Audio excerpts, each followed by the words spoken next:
નરસિંહ મહેતાએ ભગવાનને ઘણા ઠપકા આલ્યા હતા મોમેરું ભરવાન તાકડે. તારે શું કે મીરે કોઈ કાચી થાતી હતી કે ધનો ભગત શું તારે કોઈ હગા થતા હતા તું એને ગાડું વેળું ભઈને આવ્યો તો મારે ચેમાં ટકવા જઈ કે શેનો ભગત તાર હગા થવા તું દાઢિયું કરવા આવ્યો તો કે એ તો તું તારી હતી સાહેબ, એ તમે નથી કીધું એની. જ્યારે સાહેબ સુદામાને ઘેર ભગવાને કારીગર મળ્યા ને બંગલા બનાવવા માટે, એથી ઘેરથી શું જવાબ આવ્યો ખબર?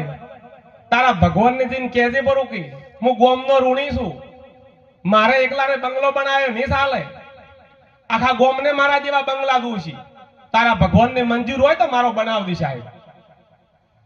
અને વાત થઈ પછી ભગવાનને સાંભળવું પડ્યું સાહેબ, સુદામાં નગરી બનાવવી પડી સાહેબ. અને આજ તો આપણે બંગલો બનાવવા આવ્યા હોય ને તો ગોમમાં કોઈને ના હોય માર બનાવશે.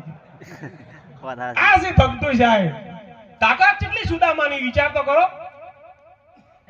મને એકલાને બંગલો મંજૂર નથી કી તારા ભગવાનને જઈને કહેજે બરો કે આખા ગોમને મારા જેવા બંગલા દઉં છે અને પછી છેલ્લે મારો બનાવશે કે જો મંજૂર હોય તો બનાય કે. આટલી તાકાતી સાહેબ સુદામાની. આ જમતમ ભક્તો નહીં ગવરાતા, ભગત ખૂબ કાઠું છે સાહેબ. માટે